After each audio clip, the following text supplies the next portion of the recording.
মধ্যপ্রাচ্যের যুদ্ধের আগুনে জ্বলছে শুধু ইরান বা ইসরায়েল নয়, কাঁপছে পুরো উপসাগরীয় অঞ্চল। এমন পরিস্থিতিতে মার্কিন প্রেসিডেন্ট ডোনাল্ড ট্রাম্পকে সরাসরি প্রশ্ন ছুড়ে দিলেন তারই বন্ধু, সংযুক্ত আরব আমিরাতের ধনকুবের খলফ আহমদ। তিনি বলেছেন, ইরানের সঙ্গে এই যুদ্ধে এ অঞ্চলকে জড়ানোর অনুমতি কে দিয়েছে? সংযুক্ত আরব আমিরাতের শীর্ষ ব্যবসায়ী খলফ আহমদ আল হাবতুর নিজের এক্স হ্যান্ডেলে মার্কিন প্রেসিডেন্ট ডোনাল্ড ট্রাম্পের উদ্দেশ্যে এক খোলা চিঠি প্রকাশ করেছেন। হোটেল, বিলাসবহুল ভবন, শিক্ষা ও নির্মাণ খাতে যার বিনিয়োগ কয়েক বিলিয়ন ডলার, সেই আল হাবতুর দীর্ঘদিন ধরেই ট্রাম্পের ঘনিষ্ঠ বন্ধু হিসেবে পরিচিত।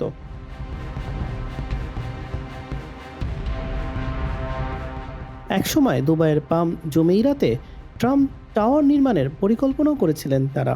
2016 সালে ট্রাম্প প্রথমবার প্রেসিডেন্ট নির্বাচনে লড়ছেন, তখনও আল হাবতুর প্রকাশ্যে তাকে কর্মবীর বলে প্রশংসা করেছিলেন।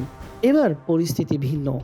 ইরানের উপর হামলা এবং মধ্যপ্রাচ্যে যুদ্ধের উত্তাপ ছড়িয়ে পড়ার পর ট্রাম্পকে কড়া প্রশ্ন ছুড়ে দিয়েছেন এই ধনকুবের।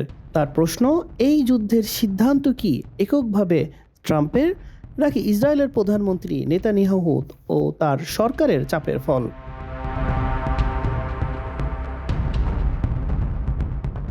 আল হাফতুর সতর্ক করে বলেছেন, যুদ্ধ দীর্ঘায়িত হলে ক্ষতি উপসাগরীয় দেশগুলোরই হবে। বিশ্বের প্রায় 20% জ্বালানি তেল ও গ্যাস সরবরাহ হয় ইরানের সমুদ্র সীমার গুরুত্বপূর্ণ পথ হরমুজ প্রণালী দিয়ে। আর এই যুদ্ধের কারণেই এই করিডর কার্যত অচল হয়ে পড়েছে। এরই মধ্যে কাতার জানিয়েছে তারা চুক্তি অনুযায়ী গ্যাস সরবরাহ করতে পারছে না। সৌদি আরবও তেল উৎপাদন কমিয়ে দিয়েছে। বিশ্লেষকদের মতে, পরিস্থিতি এমন থাকলে আন্তর্জাতিক বাজারে তেলের দাম ব্যারেল প্রতি $150 ছাড়িয়ে যেতে পারে।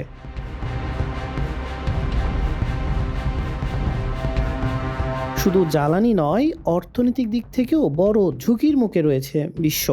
উপসাগরীয় দেশগুলোর জাতীয় সম্পদ তহবিলে প্রায় $4 লাখ কোটি জমা আছে, যার বড় অংশ বিনিয়োগ করা হয়েছে যুক্তরাষ্ট্রের বাজারে। এই তহবিল সরিয়ে নেওয়া হলে ওয়াল স্ট্রিট সহ বৈশ্বিক পুঁজিবাজারে বড় ধাক্কা লাগতে পারে। বিশ্লেষকরা বলছেন, পরিস্থিতি অনেকটাই 1973 সালের আরব ইসরায়েল যুদ্ধের সময়কার তেল সংকটের মতো। তখন তেলের দাম 4 গুণ বেড়ে গিয়ে বিশ্বজুড়ে একই সঙ্গে মন্দা ও মূল্যস্ফীতি তৈরি হয়েছিল।